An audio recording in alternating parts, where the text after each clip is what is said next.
Okay, good day, everyone. My name is Olabumi Alabi, and um, uh, Hello, everyone, and welcome to this is edition of Inside the SAB. In this session, we'll be talking with Dr. Fred Cooper. I want to share something with you, but before that time, I would like to just share my screen with you.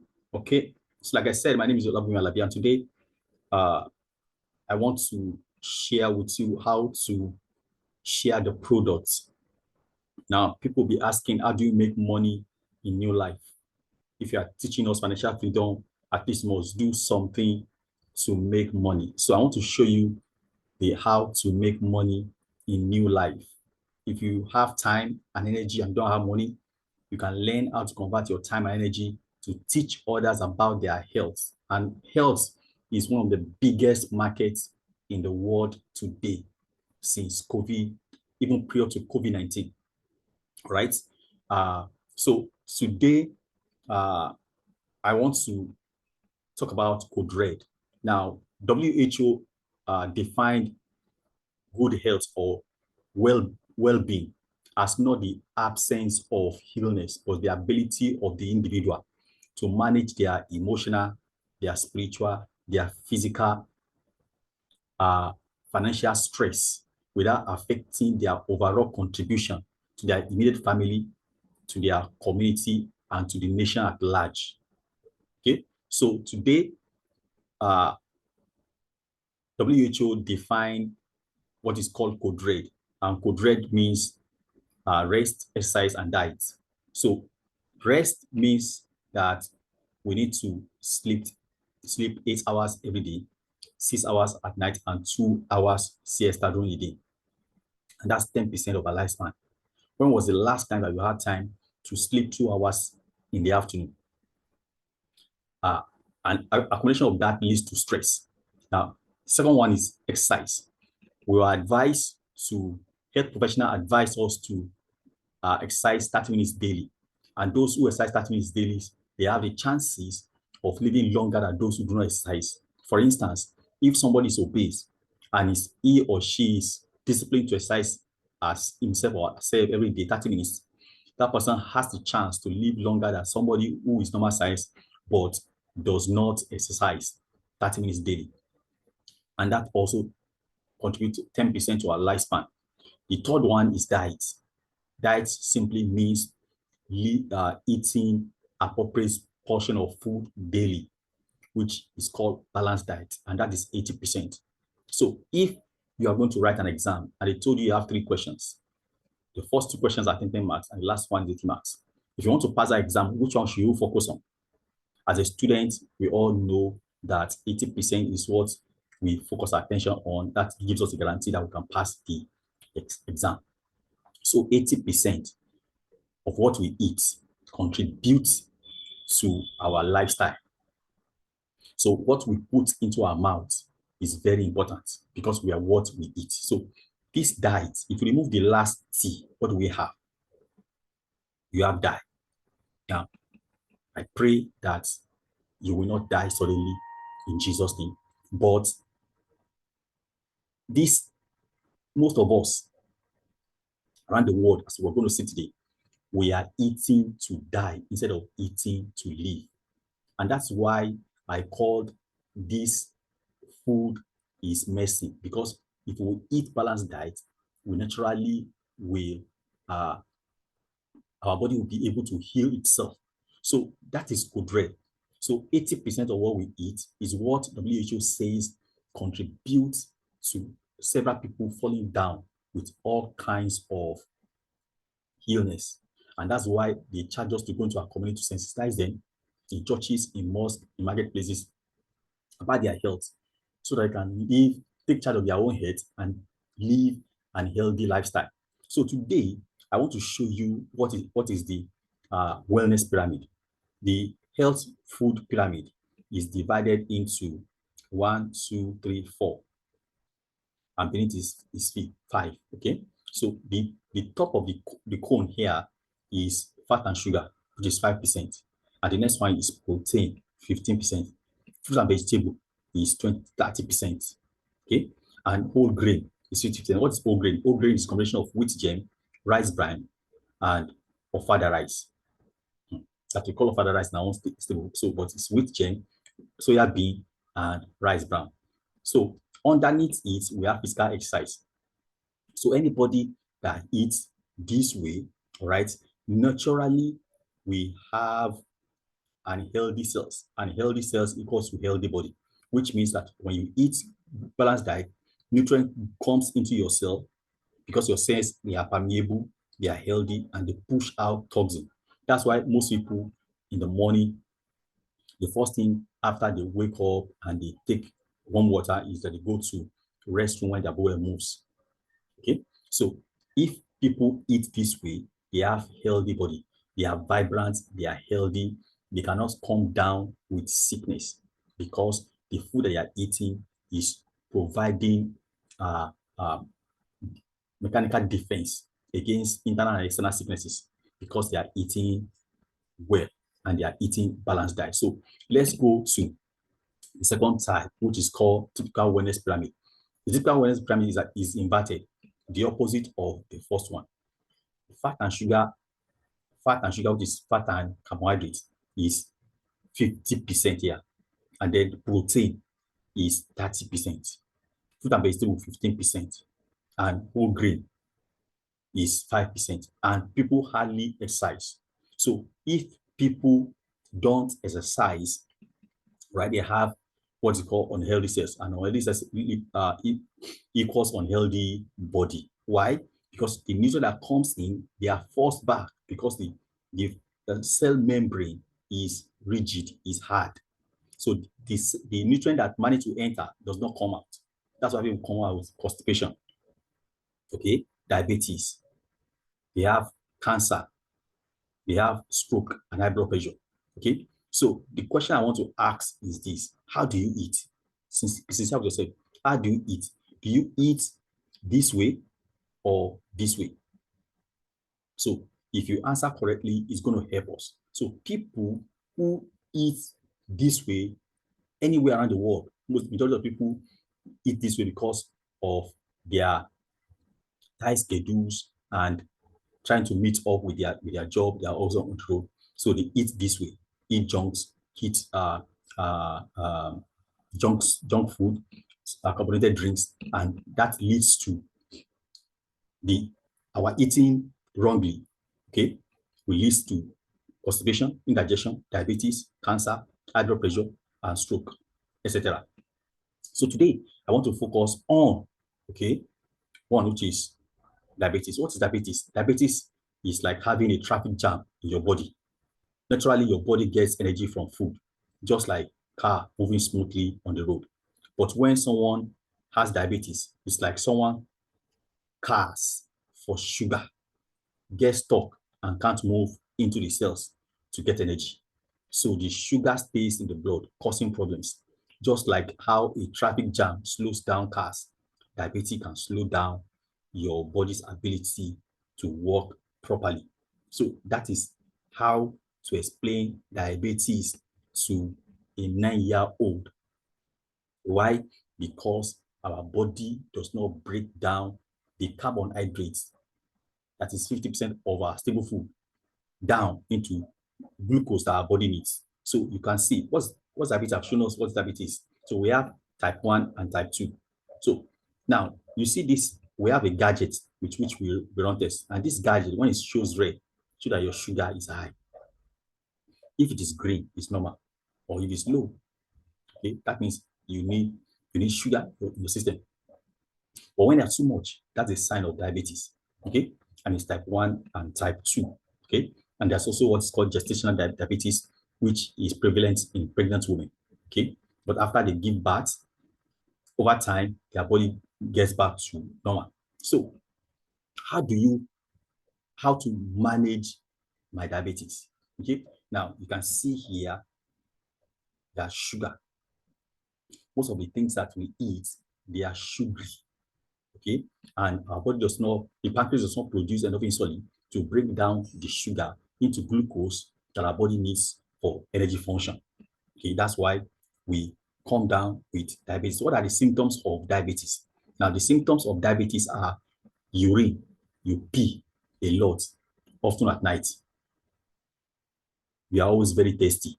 You lose weight without trying. You are hungry, very hungry. Having blur visions, okay, having numbs or tingling hands or feet, excuse me, or you feel very tired every day because when we take sugar, sugar breaks down our energy functions. That's why when people take surgery, over time they get tired and they get sleepy. So you have very dry skin. Those are the symptoms of diabetes. Okay. So now, what is the solution? The solution is basically to correct this. Okay. Why we are coming down with various sickness that we have mentioned is because we are not eating balanced diet. So if we can correct our eating lifestyle to this, then we'll be able to prevent or slow down diabetes. Okay, so NeoLife has come up with a solution, and this solution is called Botanical Balance. This is not the current price now, the price has changed. Okay, so if you don't want to be among the number of people who are becoming diabetes annually, okay, all you just need to do is to buy Botanical Health Balance and also fiber tablets, okay, and then you begin to use it daily. That this fiber helps to lower the sugar level in the body. And when they are not sufficient, they boost them up to become normal. So if you are a diabetic patient, I would suggest that you try to get Pro Vitality Plus, Botanical Health Balance, or fiber tablets. But if you don't have the means, you can just buy Botanical Health Balance and fiber tablets for a start, and that will correct and help you to manage your blood sugar without having to be piercing yourself every day. Okay, so that is how to share. So basically, the product, if you are eating good diet, will be healthy. But if you're not eating good diet, what you need is to get Pro Vitality, because Pro Vitality is what corrects, gives you this correct balanced diet in our daily diet. So I want to thank you for being here. If you are a team member, that is how to share the product. If you are someone looking for information online about how to manage your diabetics challenge, or you have somebody, okay, I want to encourage you to try NeoLife product. Before we go, I want to share a video with you about what NeoLife Scientific Advisory Board discovered about sugar over 40 years ago. Watch this video.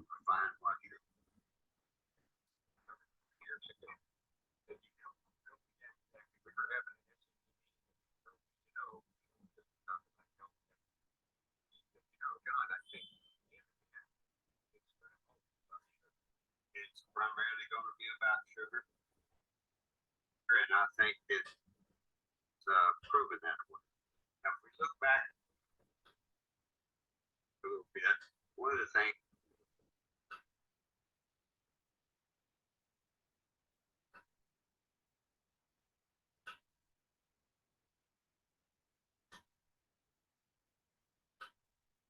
proven that way. Now, if we look back a little bit, one of the things, of course, that concerns people now is the increase in sugar consumption. It was actually discovered about 2,000 years ago when they discovered sugar cane. That's when they started extracting it, purifying it, crystallizing it, and putting it in food. But if you look at consumption data, back in the 1700s, early 1700s, the actual consumption of sugar, fine white sugar, was about 4 pounds, which was about 1% of the actual calories that the average person took in. By 1800, they had grown up to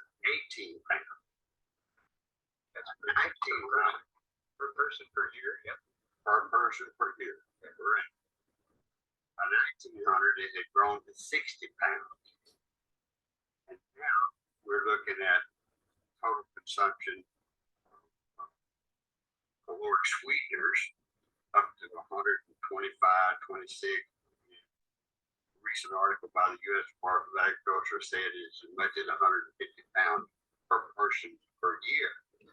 And so that's over 20% of the total calories.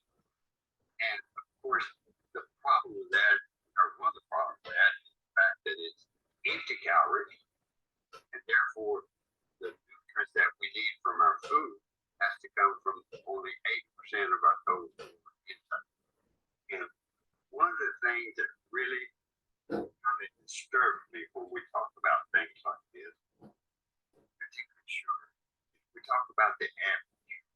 We talk about the per capita consumption, average consumption. And I was reading a recent report that said when you look at the average consumption, and I've always felt this way, that really doesn't mean anything, because the average consumption is way too high, several times the recommended amount. And we might have a tendency to think to ourselves, well, I'm average, or I'm below average. But if, for example, you and I, if our average consumption of sugar is, say, 5 pounds a year, there's somebody out here that's consuming 250 pounds a year. Yeah.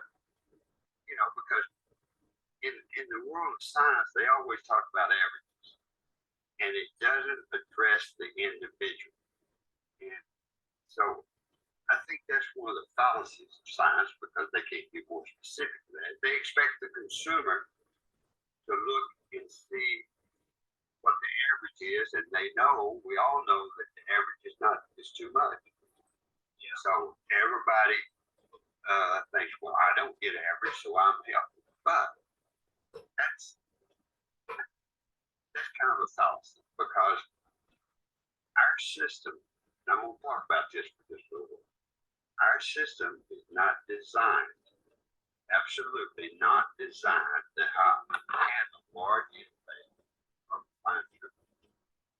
Yeah, I noticed that if you think about the sugar consumption data, the numbers you gave, one of the things I like about a lot of the epidemiology that you get is when they break it down into quartiles and quintiles, and compare, that in the case of quintiles, the top consuming 20% against the bottom consuming 20%.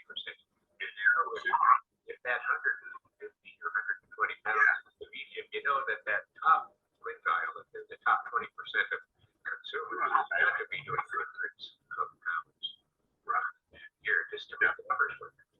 Yeah, it makes the numbers work, but it's also very misleading, I think. But back to what I was going to say. Our metabolic system is not designed to handle sugar the way we consume. If you consume refined sugar, it's very rapidly absorbed. The blood glucose level goes up extremely fast. We have a safety mechanism. The safety mechanism is insulin. Insulin is basically a hormone that tells the cells we've got to get that blood glucose level down, because it's an oxidizing agent. It destroys blood vessels and everything else. So we've got to get it down. It's a safety mechanism to protect our body.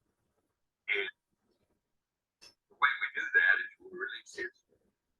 Insulin tells the cell, basically, it's a gate, tells the cell to let the glucose in the cell. Now, when the glucose gets in the cell doesn't need it. The cell doesn't want it. The cell can't use it. It can't use that much glucose in the cell because it's primarily used in energy. What does it do with it? It converts it to fat, FAT, in order to protect the cell. So the insulin protects the system by removing the glucose, putting it in the cell. Then the cell has to protect itself. The glucose, strong oxidized nature, cause a lot of problems. So it converts it to fat. You know, Unless you're running a marathon, that sugar has no place to go. Right? it has no place to go. It is interesting when you think about it. Just as a little aside here, it's like the body's protective mechanism. It's dumping ground for excess glucose is fat. Right? That's where it just sort of hides it. You can't send it out through your exhaling through your breath or No, let it no. water. So that's no choice. So you got to do it. And you have to think about something else too. The reason we have, as a safety mechanism, the reason we have fat storage is to protect us from fat. If you think long way back in history, we didn't sit down to 3 meals a day, or we didn't have access to all this food. We were hunters and gatherers. When we found something, force ourselves, hoping that the body would convert it to fat, so that when we hit a famine period, we can call it. We don't ever get a famine period anymore. You know, the person just, talking about quantities, like a soda drink that had 100 calories in it. Well, it is small, 6 ounces or something like that. 100 calories. That's 12 grams. No, it's got 5 grams of sugar. Yeah. And so if you drink one that's got 200 calories in it, which is the regular size, that's going to be 50 grams. Yeah. 50 grams of sugar. Refined white sugar that the body can do nothing with except try to get it to the cells as quick as they can, and try to convert it to fat as quick as they can, and store it, and reluctant burn it fat. It's extremely hard metabolically to burn fat. You have to create a famine condition in the body in order for the system to start digesting that fat. It will hold on to it just as long as it possibly can. So, we talk about, you used the numbers the other day. You said the average consumption of refined white sugar was 77 grams a day. Well, if you drank a 200-calorie soft drink, you already got 50. Yeah. Now, how many people do you know, or we know, that drink several of them every day? Yeah, I hear what you're saying. I don't actually know very many, but I can tell you by the fact that those soda fountains appear just about everywhere, and the soda pops appear just about everywhere, that there are a lot of people consuming a lot of that stuff. There's a lot of people consuming a lot of that stuff, and most of the establishments now, the fast food stuff, give you a cup, and you can go back and forth as many times as you want to. Yeah. And a cup that's like a quart. Yeah. And, so they think they're doing you a favor. Yeah. And when actually they may be doing you favors for the economic situation. Right? Maybe. Because you can drink all that you want. But it's like going to a buffet. Yeah. Go to a buffet and look at the people that's in the buffet. Why are they so overweight? Because they pay one price, they get all they want to eat, and they do. They want to eat a lot. Yeah. Yeah. So let's go back just a moment here and talk about what went wrong a little bit. So sugars they're naturally occurring thing. In nature's plan, there's lots of sugars in the food supply. Yes, that's true, John. There's different. But I understand, but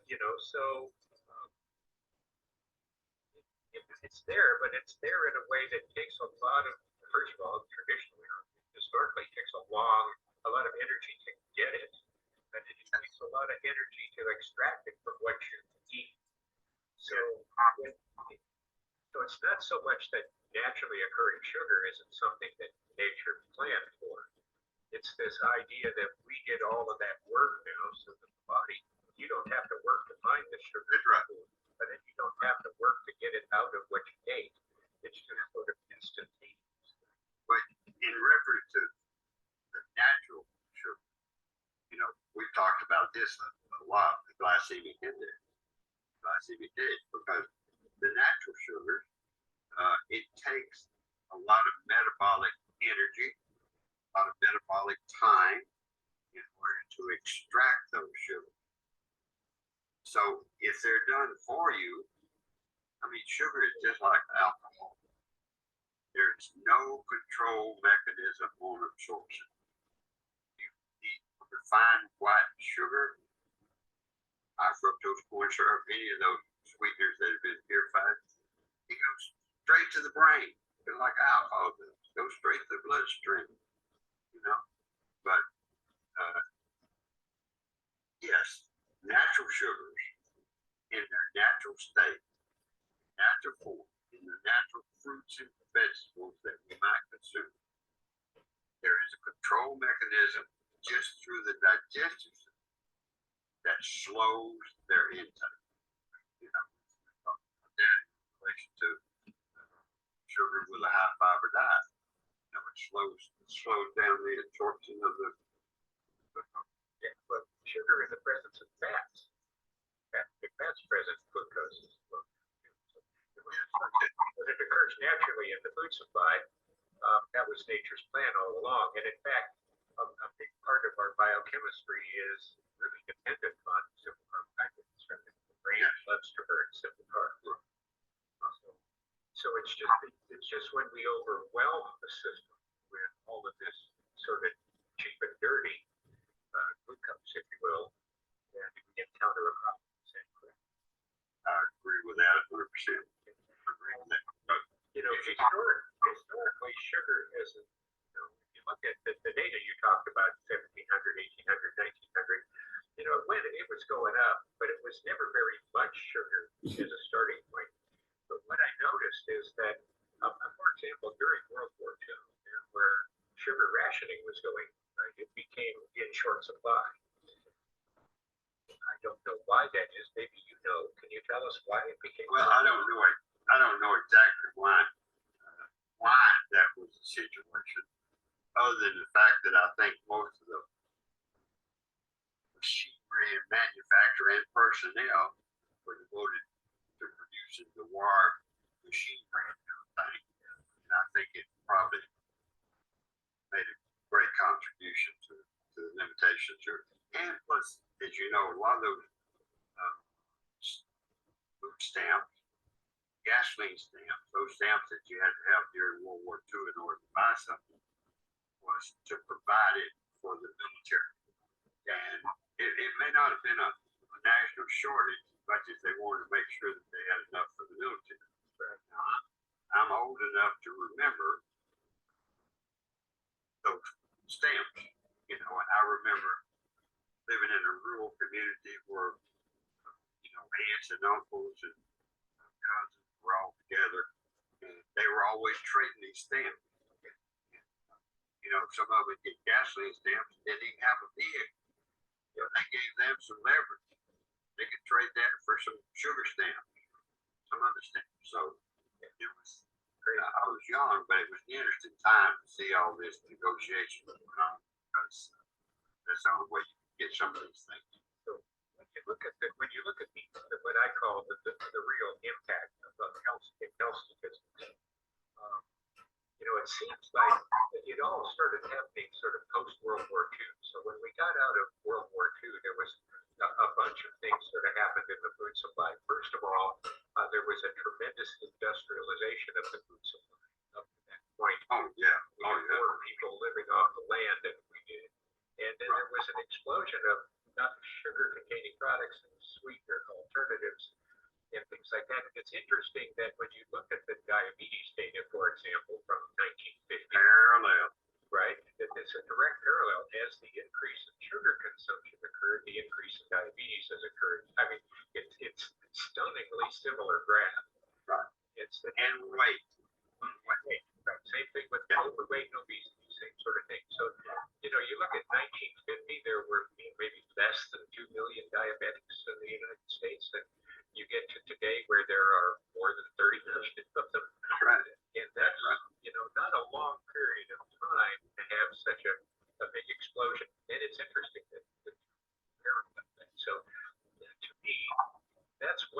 recognition that sugar is a driver of chronic disease.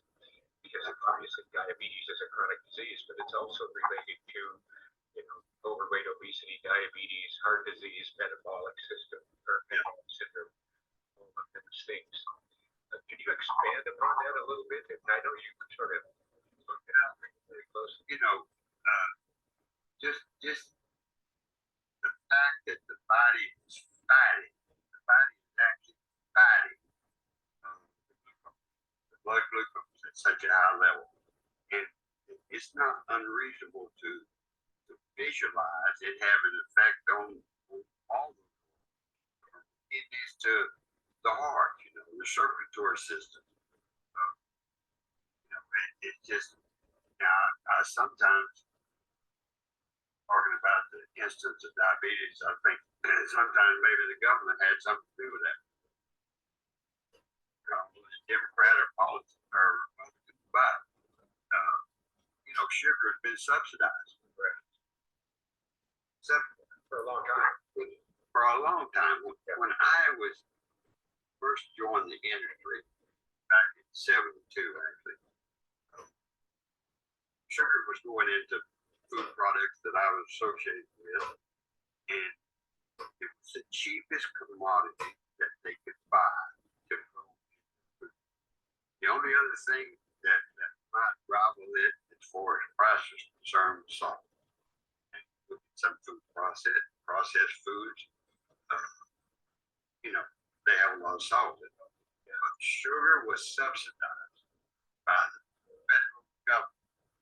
The price was supported, and therefore you could buy a trainload of sugar for 5 cents a pound. So it encouraged. Plus the fact, sugar is a very good preservative. Yes, right. It is a very good preservative. You can make a dry cereal coated with sugar, and it never go bad. Now you put vitamins and minerals in it, they may oxidize or change. But I'm talking about it. It's a preservative. Salt's a preservative. And so it encouraged that behavior, encouraged the use of sugar, because cheap commodity, the preservative effect, people like it. People like it. You can't unlike sugar, and so people buy it. People consume it. And when I was a kid growing up, soft drink was a real treat. I mean, we didn't have a soft drink once a month. Now, well, I can't even explain it. I can't even describe how terrible I think it is. Yeah, well, they're everywhere. They become ubiquitous. If you think about it, everywhere you go, you're pretty much within arm's reach of some sort of sugar sweetened beverage or product of some sort. It's never far from us. We think of it as being convenient. I think there's a point where convenience becomes a little too over convenient, and so thinking about sugar though, it's pretty easy to understand the impact, but pretty easy to draw parallels to the impact of the occurrence of disease. I mean, when you look at the data, it's not just overweight and obesity and diabetes and heart disease, it's kidney failure and non-alcohol fatty liver disease. And I read an article a while ago where a fellow said, as far as sugar goes, anywhere there are cells, there are problems. Right. Okay. I agree with that. Because you can't separate it from all those things that occur as a result of excess sugar consumption. And I can't elaborate on it much more than that. But so it's all these conditions. Yeah. Well, it's just the overload. So if we come back now, so I know at the SAB we talk about this sort of stuff all the time. Whenever we're putting products together, we're always doing that battle with the flavor and the mouthfeel and the texture and the taste.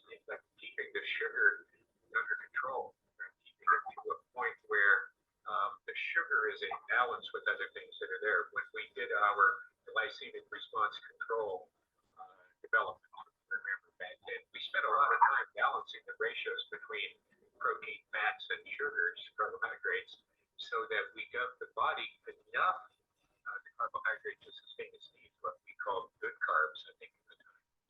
And yet, not so much that we would drive it into an insulin response, which was what. So it's not like you can just eliminate sugar from your diet completely. We need some. You would. No, you would want to eliminate sugar from your diet completely, or iron from your diet completely.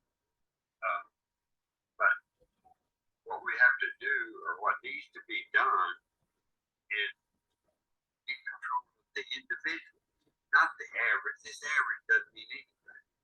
You know, the individual, we're going to have to start addressing, and we've tried to educate people, we've talked to people, and I think most of our distributors out there are very conscious, and I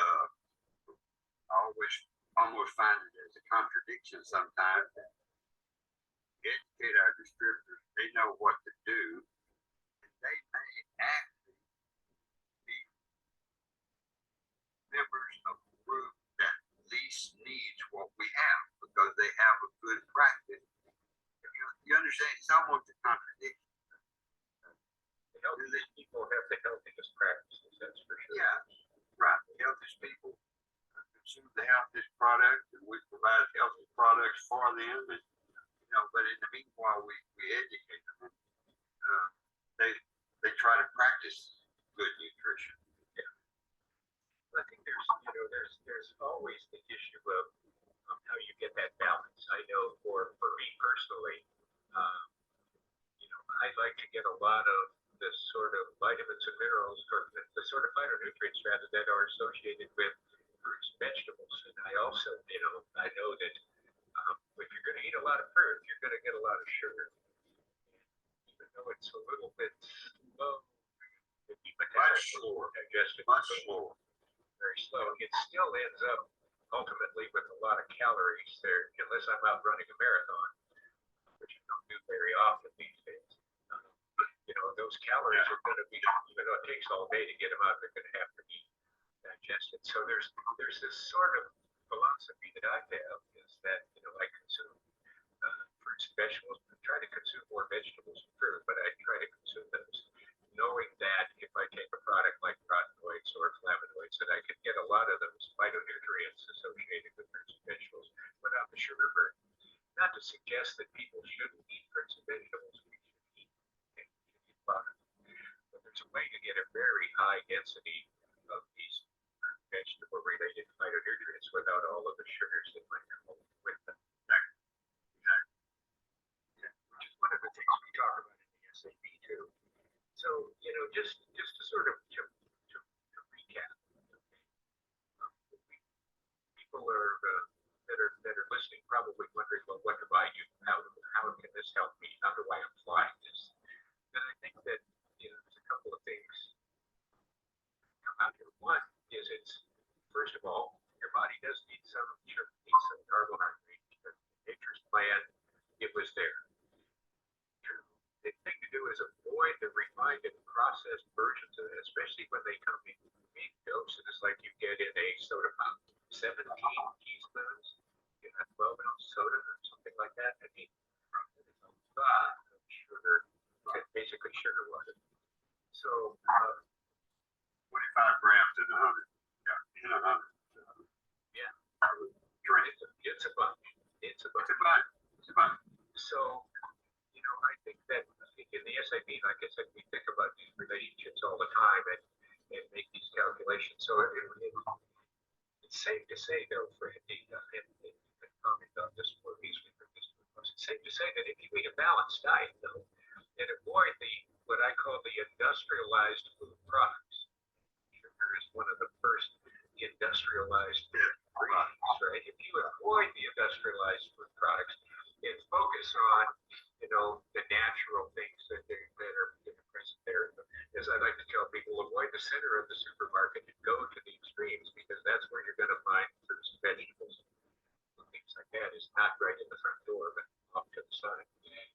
and you could do okay. Is that a safe thing to say?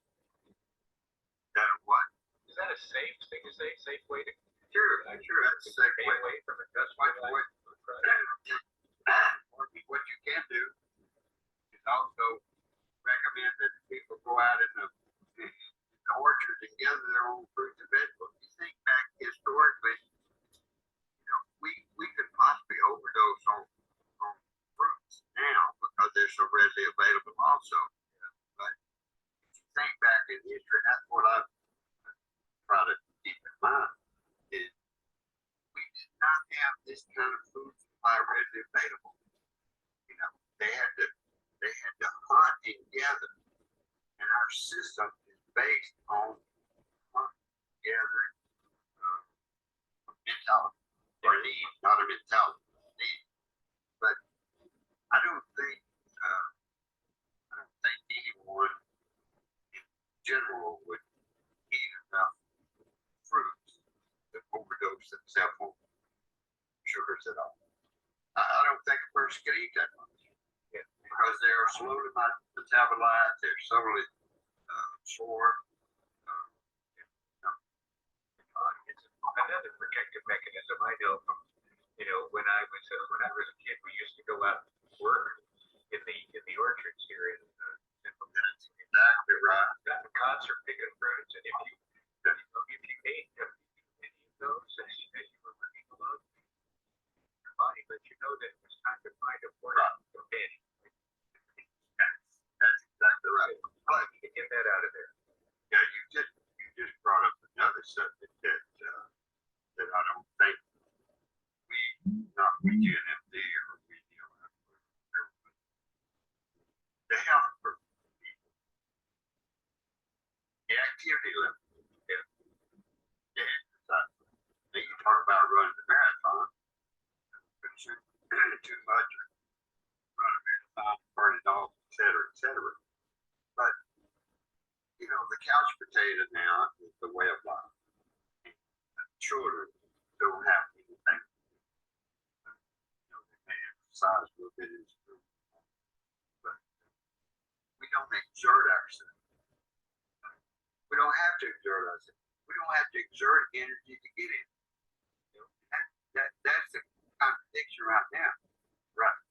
Because at one time we had to exert energy to get in, to get food, get in. Now we don't do that. These days, you don't even need to get out of your car. You don't even need to get out of your car. Drive up next to your super glue. Yeah. So, I think just again to summarize here, Yeah. There's no doubt that the excess of sugar that appears in the diet, the numbers that we talked about, the averages of 20 or 150 pounds a year, pointing to the fact that some people at the upper end of that scale must be consuming 200 or 300 pounds, maybe more of this stuff a year, because there's a lot of people at the other end of the scale that are hardly ingesting any. So, but those are big drivers of disease. So there's no question that sugar is implicated in that.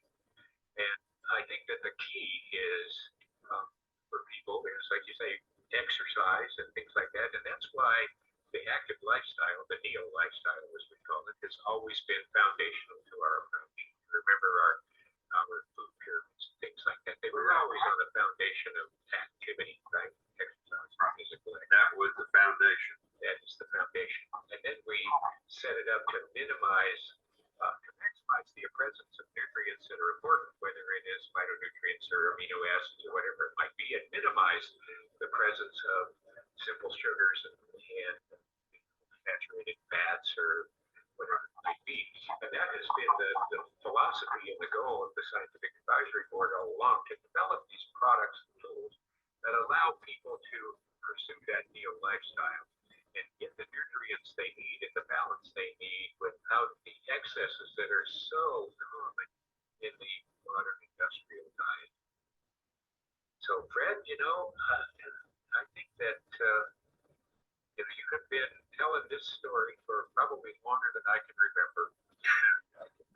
I can remember way back, and I can tell you that the fact that I remember a conversation we had 40-something years ago is testament to two things.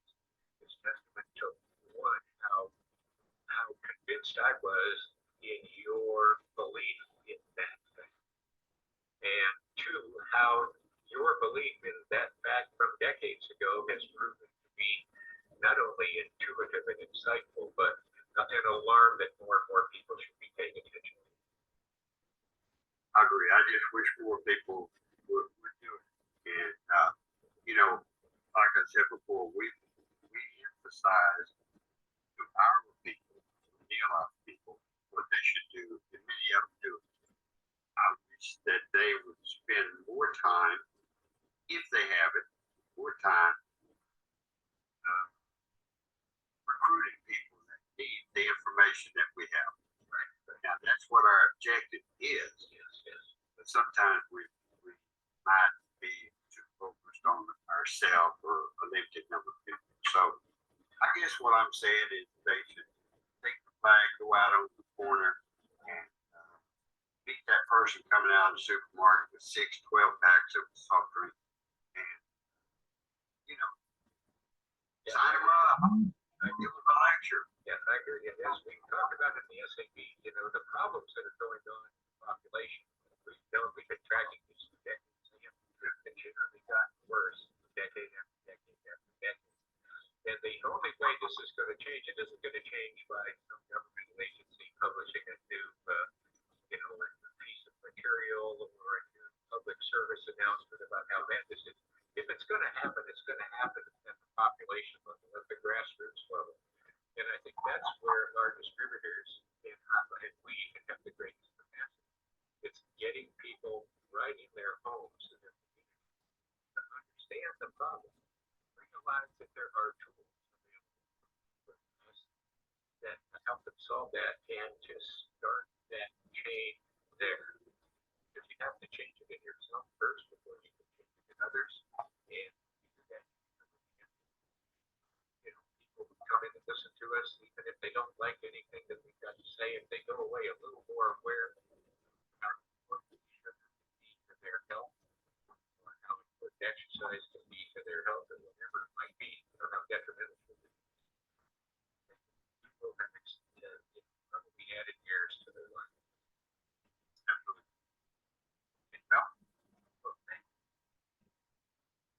So that is that. You have had all that the SAP have to say, and that is why this pyramid here is very, very important. So if, like I said earlier on, you are a diabetic patient or you have someone who has diabetes, what you just need to do is for you to correct your eating lifestyle. And possibly, let me show you what they were talking about, eating fruits and vegetables from my front office. So I have a product that I want to show you quickly before we round up this product training. Okay, all right. So this is the product. So this product is called Pro Vitality. Okay, and it's a combination of 4 products. Okay, which is threonine, which is whole grain, essential vitamins and mineral complex, carotenoid complex, which is fruit and vegetables, and this is omega-3 salmon oil plus. Okay, so what does it do?